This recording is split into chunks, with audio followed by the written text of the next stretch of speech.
கர்த்தருக்குள் பிரியமானவர்களே, கர்த்தருக்கு ஸ்தோத்திரம். இந்த நாளில் கூட தேவனுடைய வார்த்தை சங்கீத புஸ்தகம் 34ஆம் சங்கீதம் 5வது வசனத்தை வாசிக்கிறேன். அவர்கள் அவரை நோக்கி பார்த்து பிரகாசம் அடைந்தார்கள். அவர்கள் முகங்கள் வெட்கப்படவில்லை. இந்த நாளிலும் கூட பரிசுத்த தகப்பன் உங்களை பார்த்து பேசுகிற வார்த்தை இதோ, அவர்கள் அவரை நோக்கி பார்த்தபடியா பிரகாசம் அடைந்தார்கள். அவர்கள் முகங்களுக்கு என்ன இல்லைங்களா? வெட்கம் என்கிறது இல்லை. வெட்கம் அப்படின்னாலே தலை குனிவு, அவமானம், நிந்தை. ஆனா பரிசுத்த ஆவியானவர் சொல்லுகிறார், என் ஜனம் ஒரு நாளும் வெட்கப்பட்டு போவதில்லை. ஏன்னா தேவ பிள்ளைக, கர்த்தருடைய பிள்ளைக, அவரை நோக்கி பார்க்கிற பிள்ளைக, அவருடைய பிரசன்னத்தில் வாழ்கிற பிள்ளைக, அவரோடு இணைந்து இருக்கிற பிள்ளைகளுக்கு என்ன இல்லைங்களா? நம்ம வாழ்க்கையில வெட்கம் என்பது இல்லை, தலை குனிவது என்பது இல்லை.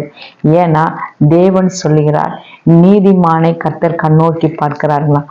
அதுலேயே கடைசி வசனம் 33ஆம் அதிகாரத்துல 33ஆம் அதிகாரம் முதல் வசனம், நீதிமான்களை கர்த்தருக்குள் கலிகூறுங்கள், துதி செய்வது செம்மையானவர்களுக்கு தகும். நீதிமான்கள் எப்பொழுதும் கர்த்தருக்குள் கலிகூறுகிற பிள்ளைகளா இருக்காங்களாம். அதனால தேவ பிள்ளைகள் நீதிமான் மேல் கர்த்தருடைய கண்கள் நோக்கமா இருக்கிறதுங்களா. அப்ப பாருங்க, 31ஆம் அதிகாரத்துல 17வது வசனம், கர்த்தாவே உம்மை நோக்கி கூப்பிட்டேன், நான் வெட்கப்பட்டு போகாதபடி செய்யும். துன்மார்க்கர் வெட்கப்பட்டு பாதாளத்தில் மௌனமா இருக்கட்டும். கர்த்தாவை உம்மை நோக்கி நான் கூப்பிட்டேன், நான் வெட்கப்பட்டு போகாதபடி செய்யும்.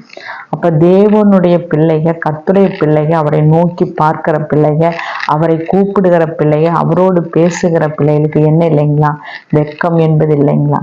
தேவன் வாக்குறுதியாய் கொடுக்கிறார். நீங்க எந்தெந்த காரியத்துல எல்லாம் நீங்க தேவ சமூகத்துல விண்ணப்பம் செய்திருக்கிறீங்களோ அதை கர்த்தர் சொல்லுகிறார். அவர் கவனமாய் கேட்கிற தேவனாய் இருக்கிறார். அவர் செவியும் அவருடைய கண்களும் இருதயம் ஆலயத்தில் இருக்கிறது என்கிறார்.